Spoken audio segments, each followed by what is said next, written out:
What? Why are you shaking your head? You're welcome.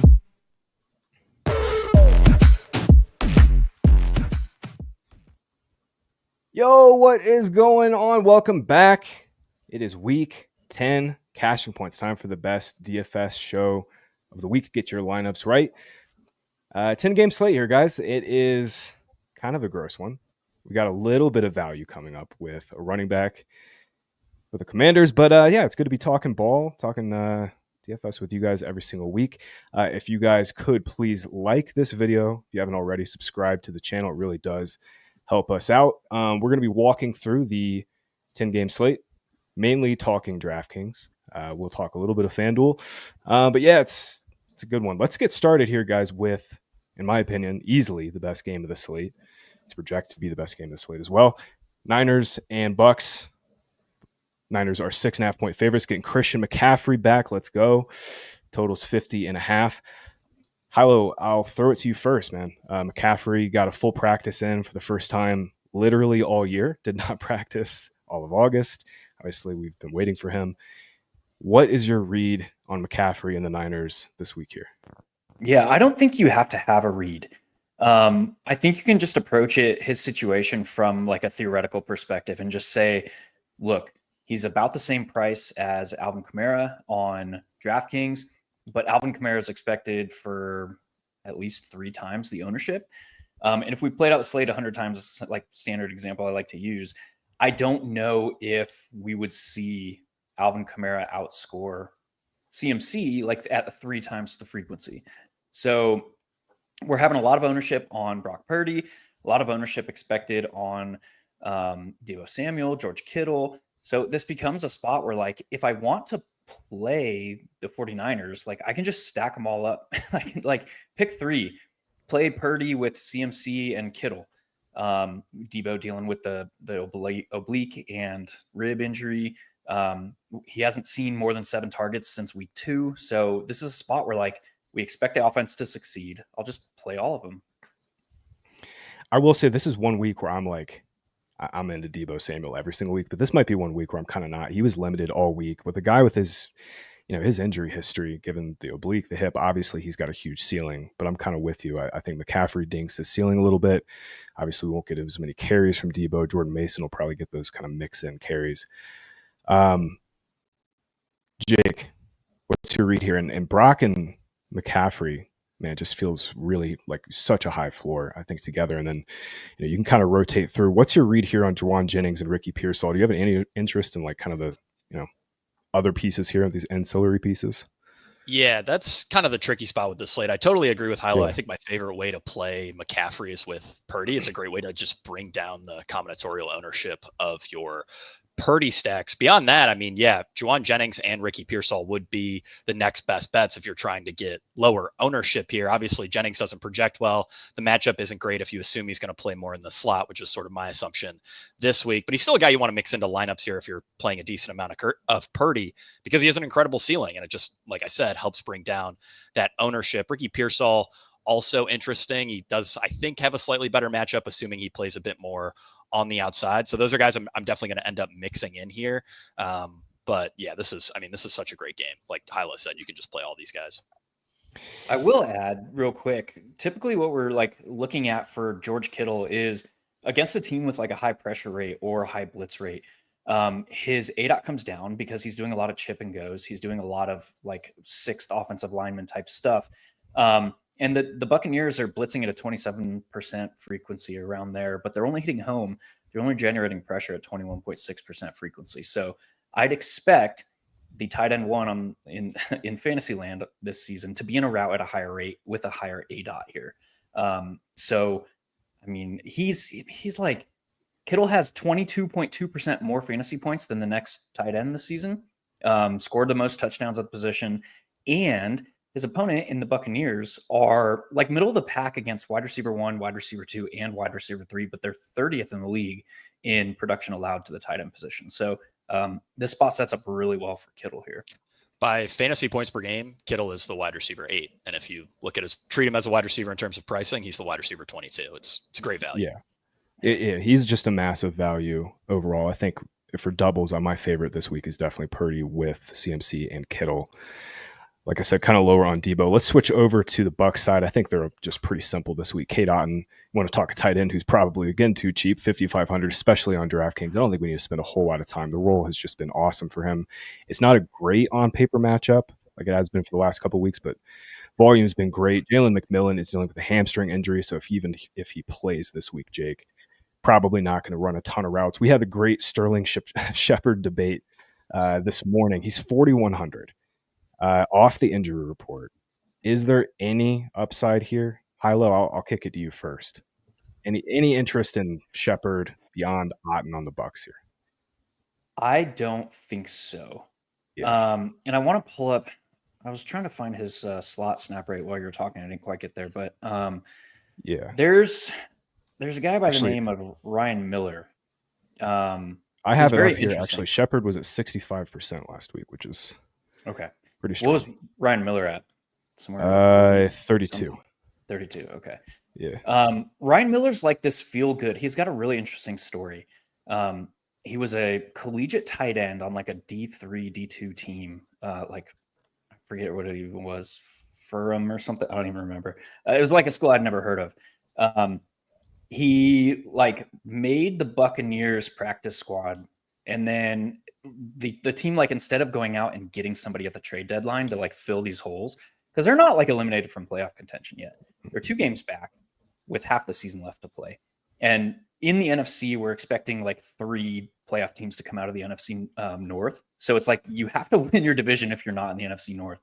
And they could still do that. So the fact that they like didn't go out and get somebody, and they had this like practice squad guy that they've elevated into a starting role for 2 games now without Chris Godwin and Mike Evans, is like a little bit telling to me. And he's kind of like, he kind of has this like Rudy-esque story. He's not the fastest guy. He's not the smartest dude, but he's like, the coaches have been raving about him. I was doing some digging on him this week, and it's like Liam Cohen has been like hyping him up.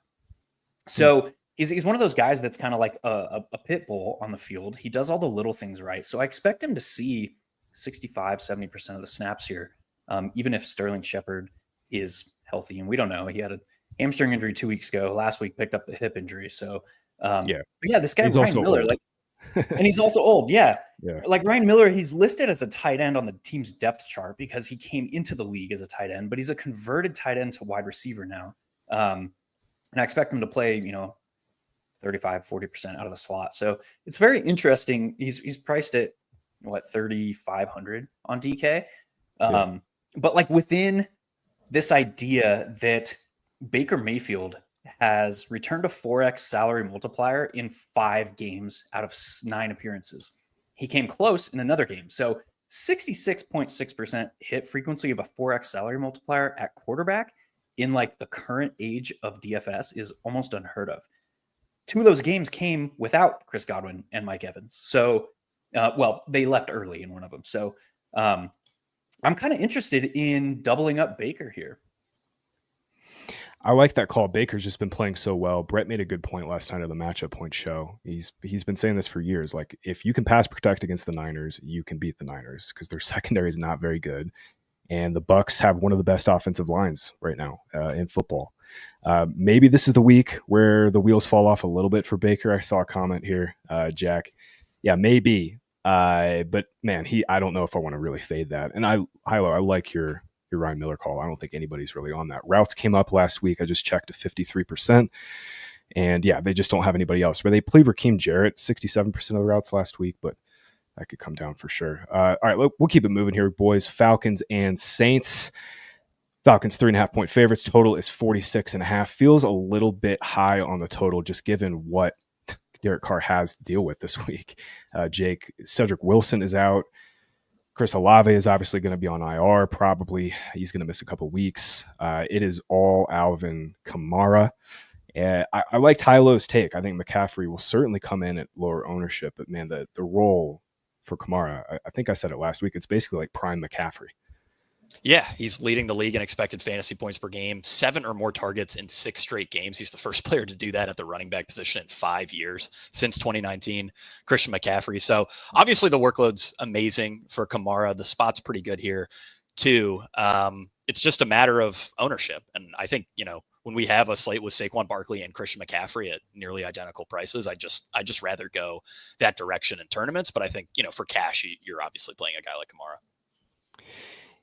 Yeah, Hilo, this feels like a spot where the Saints could get smoked. I mean, they just have nothing left at this point. Carr is not playing well. What's your thoughts on the Saints? And Taysom obviously got there last week with the rushing touchdown. Jamal Williams is going to miss again. What's your read on Saints here, man? I was really hoping Jamal Williams would play. He got a limited practice and then DNP on Friday because he aggravated the groin injury. I was like, I really hope he plays, and the field plays Kamara at 30%.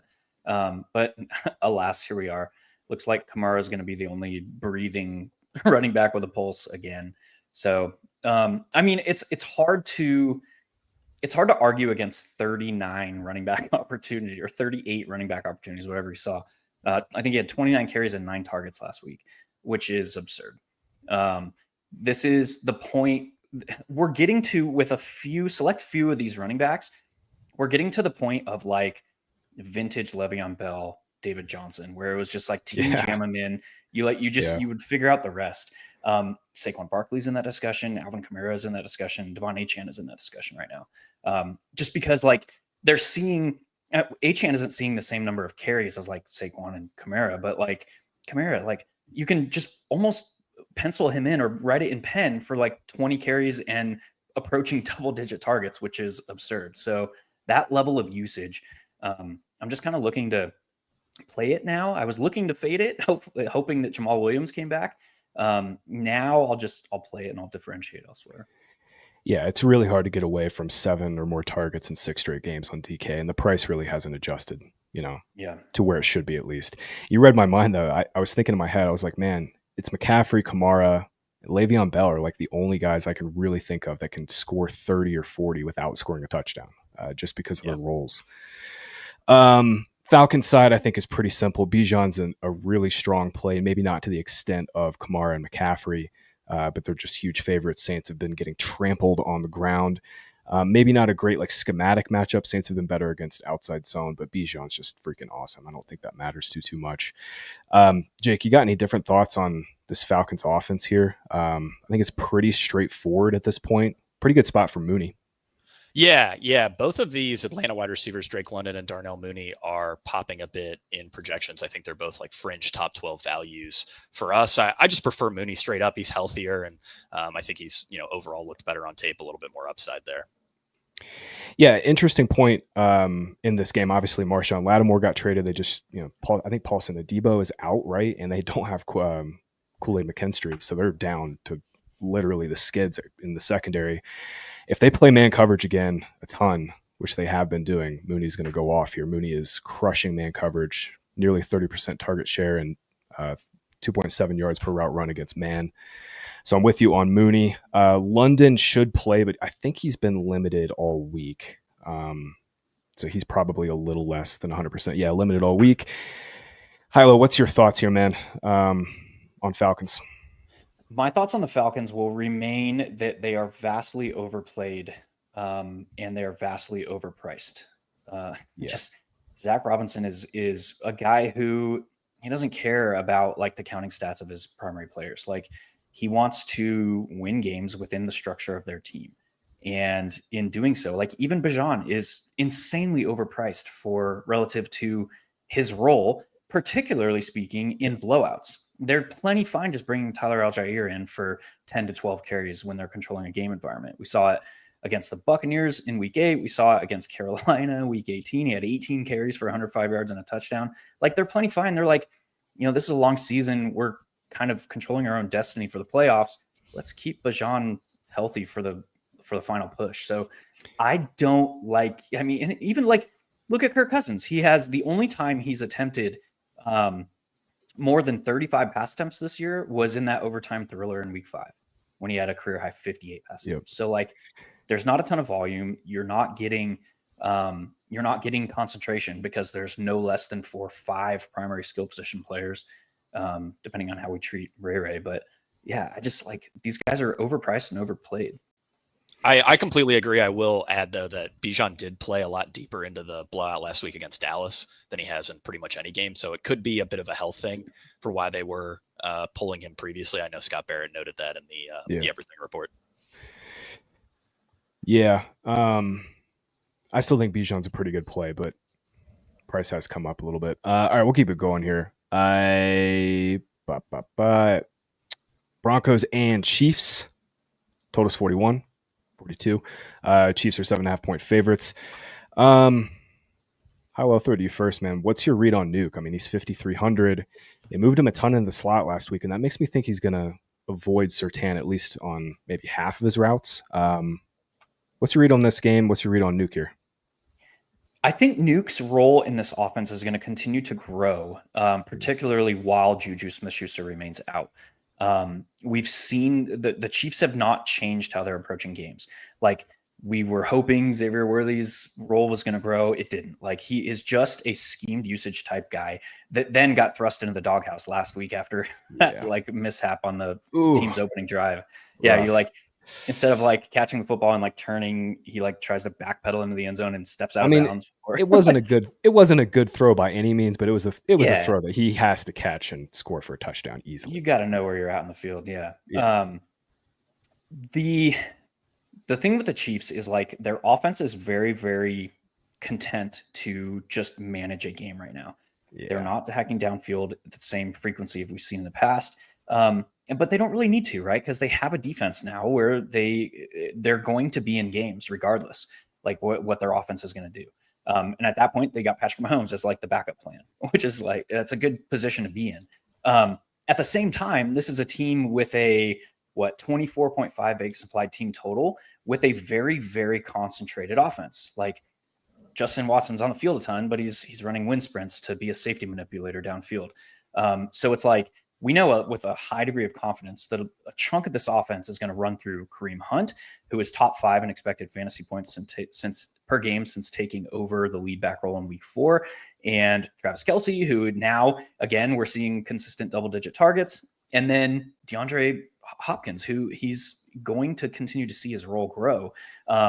And I mean, we brought out on the show like 3 weeks ago, I think, or 2 weeks ago, when he was dealt to Kansas City, where it's like, it's difficult to learn this offense because there's so much fluidity to it. On a play-by-play basis, they run a lot of options. They run a lot of route structures where a wide receiver has the ability within the structure of this offense to kind of make a real-time call in a break or which way they're breaking. So with that and more reps with Mahomes, I think it's fair to say like all 3 of these primary guys are probably priced below median expectation. Yeah. And just saying like, I can access an offense with a 24.5 Vegas implied team total for 5,300 for a wide receiver, for under 6K for a tight end, or for like mid 6K for a running back. And I think that's a fine bet to make this week. Dude, I haven't wanted to play Mahomes all year and basically into last year, but he's now 6,600. He's below Kirk Cousins in pricing. And you're right. I mean, both of these receivers are too cheap. I want to be in on Mahomes a little bit this week. I really do, especially with Hopkins and Kelce. But Jake, I've got real concerns with the Broncos here. This is a stone worst possible matchup for Bo Nix. Spags obviously plays a ton of too high, and he's just going to confuse Nix all game long. Can the Broncos push? I guess that's my concern, because Hilo's just right. I mean, Kansas City and the way they've been playing for the last 17 games is slow and just trying to manage games. I want to be in, but I just don't know if I see a whole lot of upside on this Broncos side here. Yeah, I think we probably have to wait another week or two. I mean, the total's only 41.5 here. I think it's just a bit too gross for me to get to any Mahomes stacks. For what it's worth, I will add on Hopkins. He's a guy that I still plan to play. The slot matchup is brutal on paper, and we are anticipating Patrick Surtain to shadow him on his perimeter routes. So I think I would, generally prefer Kareem Hunt and Travis Kelce, but you could argue for all of them. Yeah, I'm with you. I'm full fading Broncos side. I don't know if anybody has any different thoughts there. I mean, I'm not playing any of these cheap guys here. Dude, their snap rates are so gross. Dude, they're all over the place. Sean Payton's literally just throwing shit against the wall and hoping it sticks beyond Sutton. I don't blame him. He's got a young team, and they're trying to find it. All right, we'll keep it moving. Bills and Colts in Indy. Colts getting 3.5 points. 46.5 is the total. We'll start on the Colts side. I think they're just a little bit easier to parse through, even though, no Keon Coleman this week. Mark Cooper potentially out. Let's talk through Colts, Hilo. Josh Downs is obviously just the man. 6,200 is probably a little too cheap for him. However, everybody is going to be on that this week. I anticipate him probably being one of the highest owned receivers of the slate. We have no Michael Pittman this week. A little bit of ownership, even more ownership is going to pour onto him. It's not a great spot. Bills are, play a ton of too high, keep everything in front of them. What is your read here on Colts? And do you have any interest in Adonai Mitchell here? We've got no Pittman. Mitchell's 3,400. He's going to be elevated to a full-time role, but again, it's a pretty bad matchup for outside receivers. Yeah, and the structure of this Colts offense, I have not been impressed this season. I don't know if that's a function of like a 44% completion rate from Anthony Richardson, or they're still trying to figure that out. But like the route structures, the way that this offense is built, and this comes from the practice field and the coaches and game planning and stuff, has not looked good on tape. So I'm okay saying like, sure, Josh Downs has a very clear path to double-digit targets, like potentially could challenge for like the most on the slate. But the matchup is atrocious. Over the middle of the field, the Bills are stout. They're playing a lot better defensively. And if the Bills jump out to a solid lead, they're just going to go into control the clock mode on offense, which is going to reduce the number of offensive plays for the Colts that they're able to run. So I'm okay saying that, like, if not Josh Downs, then nobody here, and just saying like the Colts could just fall on their face. I disagree on the matchup a bit, though. Buffalo's a slot funnel and an underneath funnel. They funneled a ton of volume underneath. So that would play right into Josh Downs' skill set. But they're not giving up a lot of yak. Yeah, so, that's true. Yeah, so like that's why I say like the volume is expected to be really good, but what can he do with that volume if he's getting tackled, at point of reception 7 times? So great cash game play. I question the GPP upside. Yeah, I think that's fair. Yeah, the price is just still so good. I've been trading Bills defense kind of like I've been trading Chiefs defense for a couple of years now. It's like just automatically dock these guys by like maybe 10, 15% in your head. I do think Adonai Mitchell is a strong value. Obviously, you're playing him in tournaments. I do like this Bill side more than I have all season, Jake. We're going to get a little bit more of condensed targets, which is nice. No Keon Coleman. So Shakir, man, I mean, it's a pretty good matchup. Colts play a ton of cover 3. Shakir's just been crushing cover 3. However, he's 6K, 200 fewer than Downs. What's your read here on Bill's side?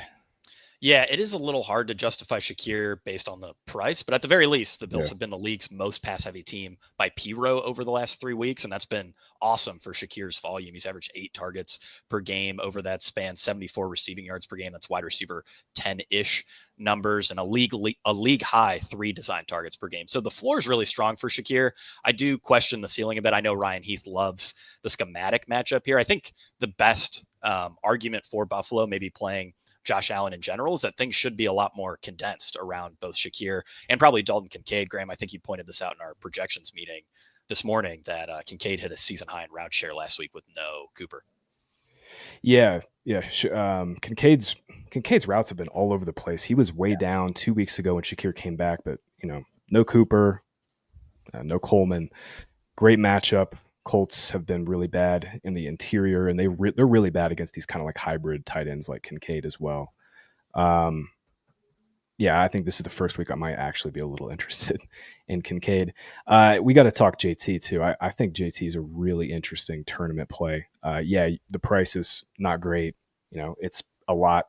You can find the 500 this week to probably get up, but I think he's a super interesting tournament play with Flacco under center. Obviously, the range of outcomes is massive with the Colts this week, but they have been up in pace. Their plays are up when Flacco has been in.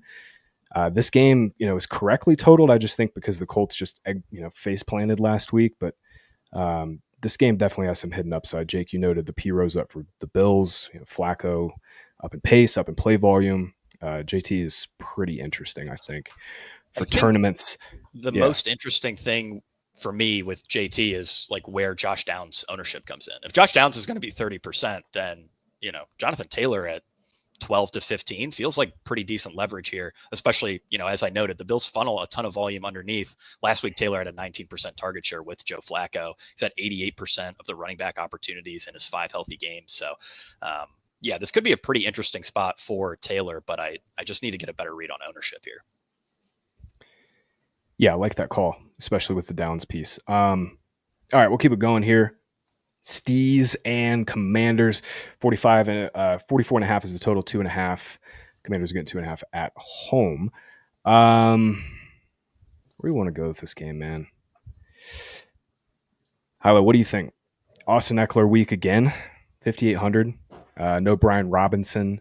Prices come up from 53 last week. I just jammed him in last week. It was an awesome play. He didn't get a huge role, but he's been so good at the goal line his entire career. I have to imagine when they get in close, he'll be the guy. What's your vibe on Eckler here? Yeah, I just don't think that they want him being anything more than like a 50 to 55% snap rate player. They had that blip in week 6. The touches that he does get are pretty valuable though. But I do agree. Yeah, that's fair. But like if you look at how this game sets up, and I think this is a good one to illustrate why it's important to like look at a top-down approach first, like how a game is likeliest to play out. What is likely to decide this game is the Commanders' ability to score in the red zone. They're facing a Steelers team who's top 5 in like red zone touchdown rate allowed. They're top 5 in points per game allowed. And then you have the Commanders who have not been as elite once they get in the red zone. They've been scoring a lot outside of the red zone. They've been doing a lot of good things. But they've kicked a lot of field goals once they enter the red zone. So that matchup is likely to decide, the eventual, like how this game plays out. And I think that you can make targeted bets on like Austin Eckler and say like the Commanders do break through. If you're playing Austin Eckler, that would then, by like how that game would likely play out, bring in a guy like George Pickens. So like if the Commanders break through early and it's Austin Eckler, then that increases the pass rate we expect from the Steelers. Matchup's not great again, but like this offense is going to function through the air through George Pickens first. So I don't mind like making a targeted bet like that, like Austin Eckler plus George Pickens. I'm not looking at Eckler as like a one-off type bet to make, just because it feels a little bit more like you're rolling the dice and you're trying to get like 9 different things to go right. But if you make that targeted bet, I like it a good bit. Yeah, Pickens has an interesting ceiling here for sure. Lattimore won't play. And, I'll be honest, I thought Russ was completely dust. Did not think he had much of a chance to succeed. And, man, his last start, that throw he made to Pickens up the boundary is one of the best throws of the season. Roll has been better, too, about 10% better by XFP per game than with Fields under center. So I'm with you. I think Pickens is pretty interesting. I don't have much else from this game, Jake. You got anything else that stands out? I mean, you could play Noah Brown. He's a decent value. Yeah, Noah Brown's a solid value. Season high 73% route share last week, and that's really what we've been looking for with him. We know he's a talented player. He's 19th among 118 qualifying pass catchers in yards per route run. He just needs the routes. He's one of my favorite ways to save salary this week. Not that there are any ways to save salary that are, great. Najee Harris, I think, is also worth a shout. RB11 by expected fantasy points per game over the last 2 weeks. He's priced as the RB19, quietly top 15 in all the efficiency stats that matter. The Commanders are a top 3 on paper matchup for opposing running backs on the ground, and they rank as the league's biggest run funnel by P-row. I think if you anticipate this game being a bit grosser, Najee Harris is a great way to play that. Yeah, nice. This is such a good running back slate. Insanely good running back slate. That's the problem with touting Harris, is that there are so many other angles to go. So it's no one really stands out in that regard. I would like playing Najee with Steelers D and just say, hey, this is the game where Jaden kind of falls apart a little bit. Maybe the pass rush there with Watt gets there. Yeah, I think that'll do it for this game here, guys. Let's keep it going. Vikings and the Jaguars. No Trevor Lawrence this week. He's got a shoulder issue. Both Travis Etienne and Tank Bigsby are good to go. On the Viking side, obviously TJ Hawkinson should be ramping up this week, Jake. What's your read here, man? I mean, what's your read on Vikings? I think they're kind of the easier side. Aaron Jones is, I think, one of the best plays of the slate, just standout value. But what's your read on Hawkinson and this passing game? I think Aaron Jones just is a borderline must play this week, but we got to get into the nitty gritty here with this Vikings pass game, because I think they're shaping up to be the leverage with Jones just being, he'll probably push 30% ownership. Yeah, I mean, I really want to love this spot. The problem is that I just don't know if Jacksonville can really push here. And that's sort of been the problem with Darnold all year, is that the Vikings have led on what, probably close to 85% of their snaps. So Darnold just isn't getting the pass volume you really need him to. And what is the single softest schedule adjusted matchup for opposing quarterbacks of the last 3 years? I mean, this Jacksonville pass defense is a complete disaster. League's highest passer rating allowed, second most passing yards per game allowed. That said, I still think my favorite way to attack this game is through Aaron Jones. If you are playing Sam Darnold, I mean, he figures to be fairly popular on this slate. I like mixing in some Jordan Addison to keep your cumulative ownership down. I think the way most people will be playing Darnold is with Aaron Jones, Justin Jefferson. So Addison is a bit of a different way to play it. Hilo, I'm curious if you see this game any differently. Yeah, I kind of do. I think the field is getting way too hype on Aaron Jones here. If we look at like his usage, just strictly like he's not seeing enough pass game involvement over the last month to say that he does not require like 100 yards and multiple scores. I mean, 4 targets, 2 targets, 3 targets, 1 target. You have to go back to like he started the season 2, then 6, 6, 5. And if you look at like how this offense is behaving, Kevin O'Connell has been kind of in the same vein as like Zach Robinson or Sean McVay, where they're not looking to maximize scoring on every possession because they know their defense is that good. And because their defense is that good and they're leading the league in a lot of interesting metrics, but for us, for fantasy, they're leading the league in fantasy points per game. 11.9 is robust. So now you talk about like a team coming or going into town into Jacksonville with Mac Jones, who has 26 career interceptions to 36 career touchdowns. I don't know, man. I don't see a path for Sam Darnold to throw the football more than 28 to 32 times. And if we know Justin Jefferson's going to see 8 to 10 of those, what now?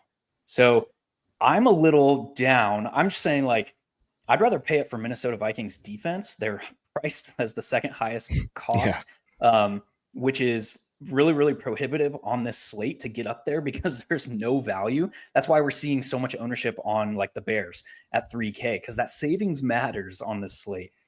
So if the field's like not getting up there, I want to get up there and just say like the Vikings defense wrecks this game. It destroys Aaron Jones. It destroys all these pieces. And then say like, if that happens, I can also make this targeted bet on the best like schematic matchup amongst the pass catchers, which is actually Jordan Addison. We expect Tyson Campbell to see his fair share of Justin Jefferson here. He's probably going to have Darnell Savage, strong safety help over the top. They're probably going to be rolling some coverage over there to Justin Jefferson after seeing what he's done. So now you get Jordan Addison, who's probably going to see soft man coverage, or at least like secondary man coverage. And he put up 4 touchdowns last year against man coverage. So it's this like, he's priced at only 53. It's the same as like Nuke, who has a better chance at a multi-touchdown game. I don't know. But I think it's an okay, like, again, like targeted bet to make on the slate where there's not a lot of confidence plays we can make. Yeah, 2 things. I don't think the drop off from Trevor Lawrence to Mac Jones is too steep. Neither do the markets. This line only moved 3 points. The last time we saw Mac Jones, it was with the Patriots, and they like completely punted on offensive coordinator. Jones was horrific, though. I mean, I was just going back and looking against the blitz in 2022. No quarterback had a higher turnover-worthy throw rate than Mac Jones. His catchable throw rate was pretty bad. If this were any other defense than the Vikings, I would be a little interested in like stacking up this game, but I'm kind of with you. It's a worst possible spot for Mac. I do expect Jags to probably be a little more run heavy until this game does get out of hand. Hilo, I hear you. The passing game stuff from Aaron Jones just is probably not like super. It doesn't give him a super high ceiling, but I mean, he could easily score 2 touchdowns, and Vikings just rinse the Jags in this spot. So I do hear you. Jags side, Jake, you got anything? Any interest in playing? Evan Ingram 5,300. The volume should be there. Yeah, a little bit in Ingram. I think he's pretty clearly my favorite bet on the Jacksonville side. I know Ryan Heath noted that this is a brutal schematic matchup, but Evan Ingram has led the team in targets in 5 of 5 games this season high in targets, target share, expected fantasy points last week without Christian Kirk. Obviously, he crushed in 2023 without Christian Kirk. My one question for you guys is I'm looking at Mac Jones ownership projections. I'm seeing like 8 to 12% across the industry. That seems like there's no value. There's no value. Exactly. Yeah, that's exactly it.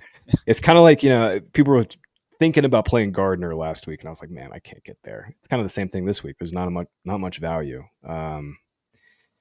Mac with Ingram and Jefferson. I don't know. I don't see a whole lot of upside with this Jags offense right now. Just play the Vikings, D. Yeah.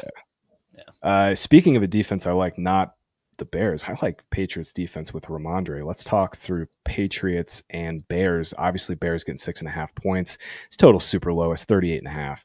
Caleb Williams is not playing well at all. This offense is in disarray here.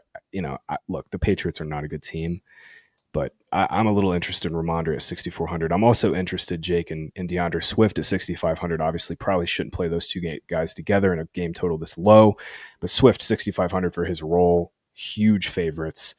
I do like that quite a bit here. Swift is one of the better plays, I think, on this slate, just pound for pound, looking at it from 1,000-foot level view. Yeah.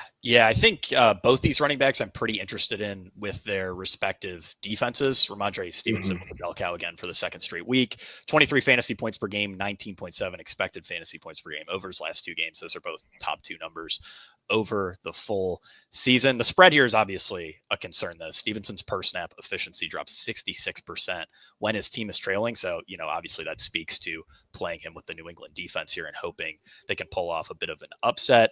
DeAndre Swift, 18 touches in 5 straight games, averaging 17.4 expected fantasy points per game, almost 21 actual fantasy points per game. Those are both top 7 marks over the full season. New England, a great matchup for opposing running backs on a schedule adjusted basis. And obviously the Bears are favored here. Swift averaging almost 24 DraftKings fantasy points per game in the Bears' last 3 wins. So I think, both of those guys paired with their respective defenses are pretty interesting. I also have in like super large field tournaments some interest in Drake May, if only because the Bears defense is going to be so highly owned that, a 22 to 25 point outing from Drake May, could definitely get you some massive leverage on the field here.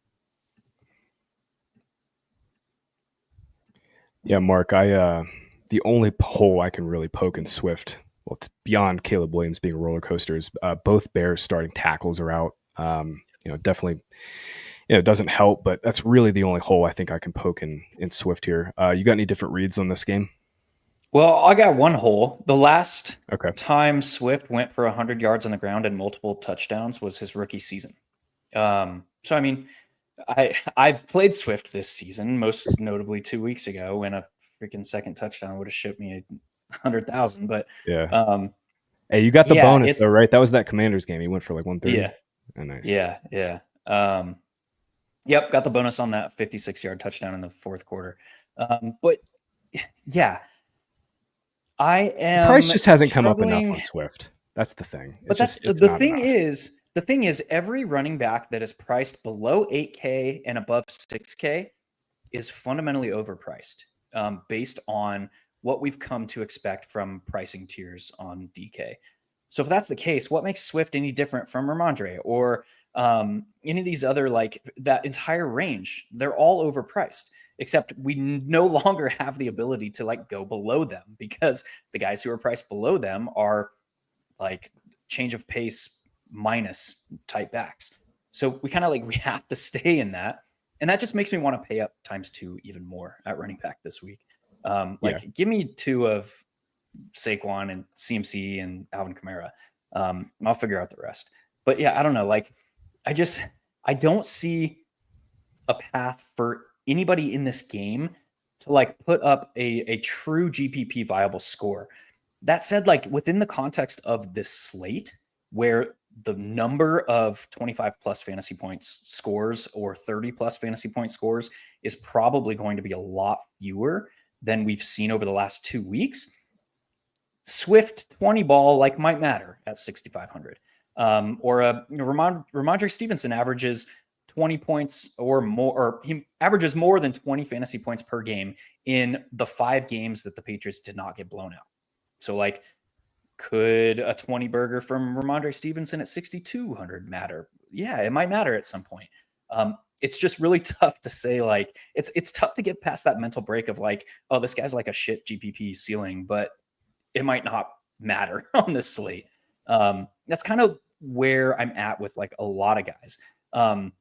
In that same discussion, there's really only 2 quarterbacks on this slate that can put up a score that you could not win without.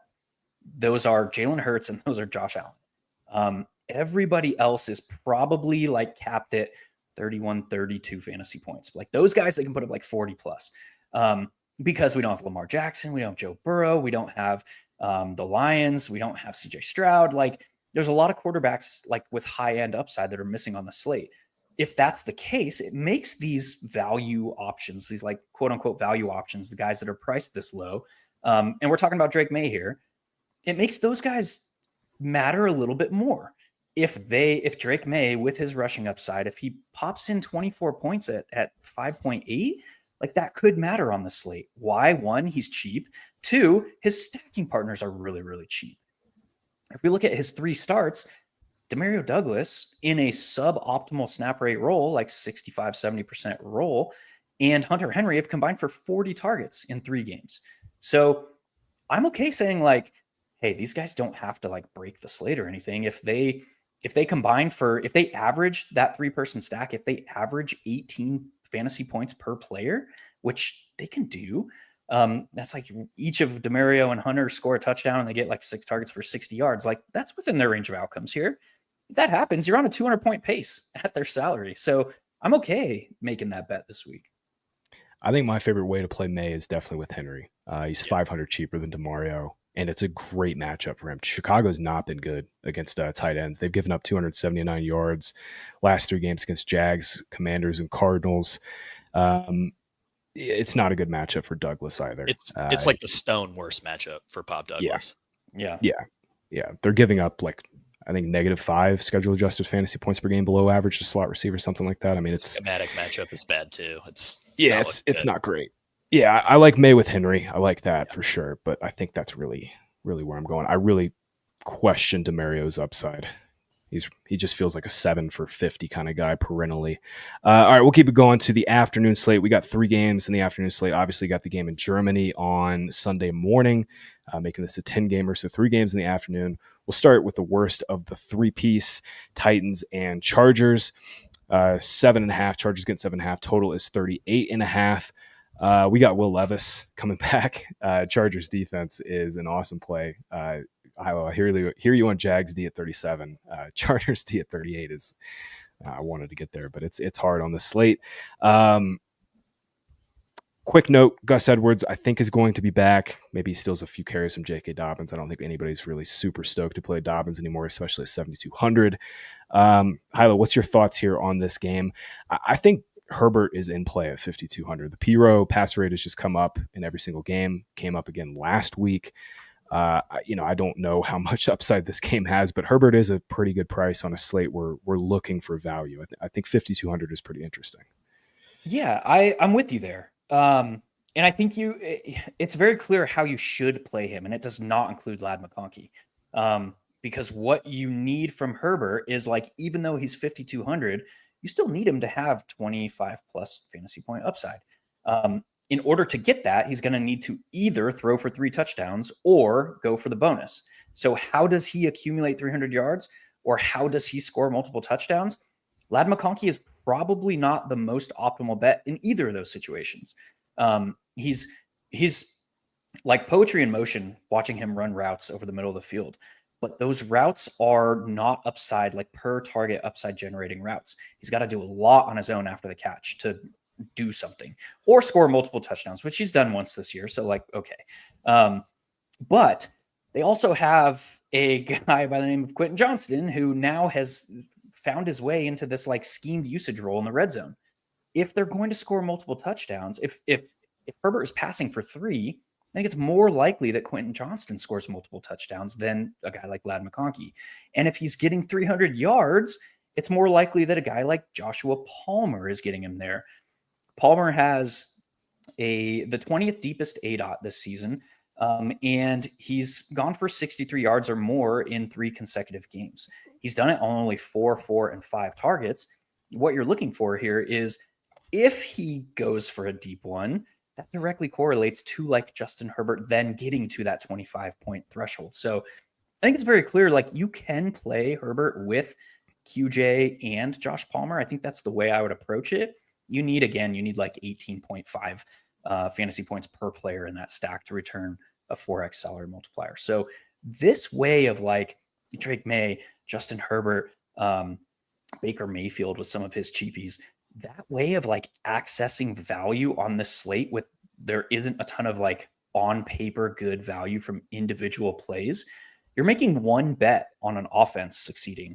If that bet hits, you're getting 3 roster positions right on that bet. And now you have all this extra salary left over. So I agree with you. Like I'm okay going to Justin Herbert, Drake May, Baker Mayfield, playing Brock Purdy differently than the field on this particular slate. You and I are sharing a brain on this game. I'm with you on QJ. I've been thinking about this all week. Went back and looked, and they're 5 games together. McConkey has 30% of the first reads. Johnson has 28%, just 2 fewer. Huge signal there. I mean, yeah, you can quibble. Sure, QJ's a bunch of his big plays have come off busted coverages. Yeah, but I mean, look at the first read target share stuff. It's pretty strong. Like he's getting legitimate, kind of wide receiver 1A stuff if McConkey's the one. I do like Johnston in tournaments, and I like him at ownership too. If I'm playing a chalk receiver in that like range, I'd much rather play Josh Downs for 300 more than Ladd McConkey. I played some Ladd a couple weeks ago when the price was still in the low 5s, high 4s. I don't know if I'm totally there at 5,900, but I do like Herbert this week, Jake. Got any different thoughts on Chargers? And let's walk through Titans. I mean, it's Levis. So I think he increases the ceiling here, but the floor is so much lower. I mean, Rudolph he's a high floor player, but he just doesn't make mistakes like Levis will. Definitely changes, kind of the range of the outcomes of this game here. Yeah, I mean, I want to say that I like Ladd McConkey a bit more than you guys, but at ownership, I mean, I'm in complete agreement with the way that you laid out the Chargers side of this game. I think, you could argue for J.K. Dobbins just because he has been so strong in Chargers wins, and he has a very strong correlation with the Chargers defense, who could obviously go off here with Levis under center. I think, my only other read here that you guys didn't touch on was Chigo Konkwu hit a season high in route share last week. He averages 8.6 expected fantasy points per game since week 7, which isn't really a mark that you would, consider exceptional, but on a slate starved for value, if you extrapolated that out to a full season, he would actually be the best usage-based value on the slate. Ryan Heath likes the schematic matchup here. He's a solid way to save salary, but I'm not particularly eager to play him. On that note, Hilo, I wanted to ask you, I would imagine tight end in the flex is going to be ridiculously popular this week, right? I think so, but I think the field is still playing tight end in the flex wrong. Mm-hmm. The way that I like to conceptualize that is just like you did earlier, just compare the salary of like the tight end versus the wide receivers in that range. If the tight end in that range can like vastly outperform the wide receivers in that range, you might be onto something. When you start getting into like any player sub 4, it's going to take a lot for that player to return 20 plus, 25 plus fantasy points. So typically what the field is doing is they're looking to cheap tight ends, double pumping them and saying, this is my value. You have to thread an extremely fine needle to ship a tournament by playing double cheap tight end. It's happened once this year, and it happened on the slate where 185 shipped the Millie. But so like it can happen. A lot has to go right for that to work. I think it's much like if you're playing double tight end, play the guys with 30 plus fantasy point upside. Play the Evan Ingrams. Play play the George Kittles, like play these guys play the Travis Kelce's, the Trey McBrides, the Kate Ottens, like these guys can actually outperform like the wide receivers in their range. And that's kind of what you need. So yeah, that's kind of my spiel on the double tight end thing here. Yeah, I think that's a great call. Like, I mean, Kelsey compared to McConkey isn't even close to me. That's what I'm saying. Yeah. Like McConkey has seen at most 8 targets this year. Like Travis Kelsey conceivably could hit 15 this week. So like it's a little bit different. Yeah, I do like.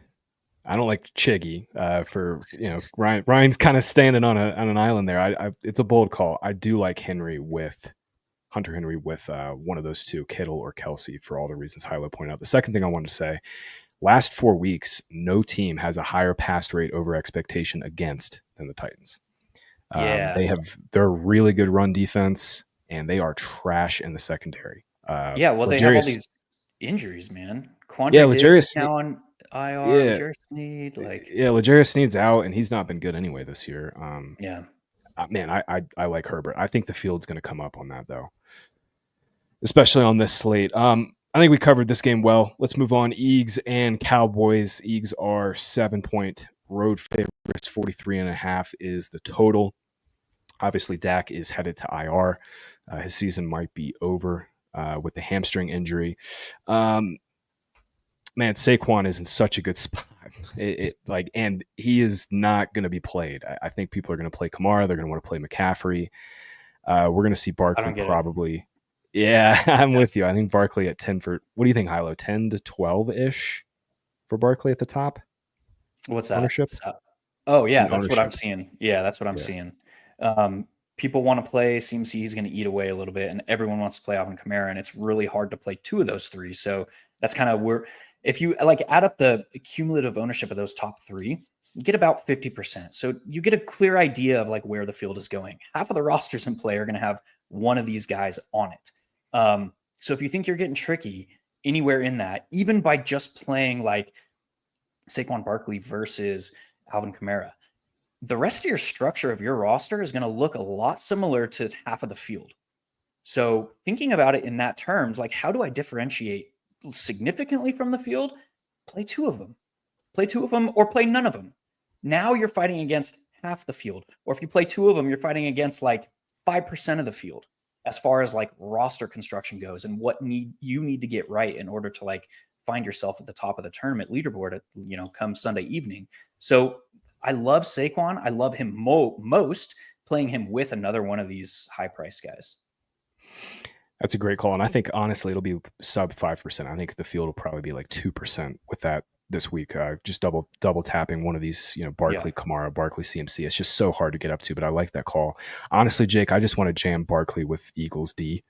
I think that's my favorite way to play this game. Any interest in Dallas side? I mean, Lamb is expensive. It's with Cooper Rush.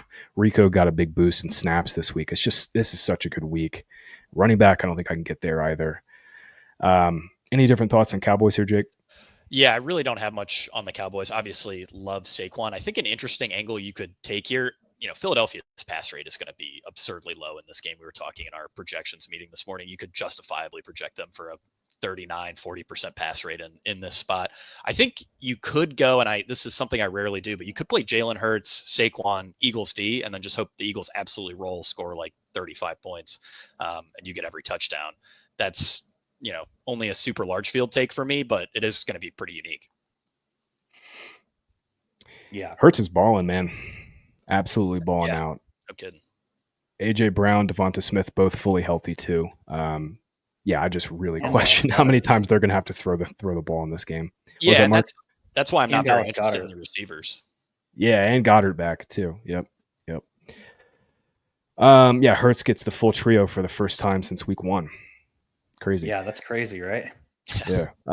And at the right time too. I mean, he's really playing well. All right, we'll get out of here with Jets and Cardinals. Jets it's basically been a pick 'em all week. Jets slight favorites, totals 46.5. I've been going back and forth on this game all week, Hilo.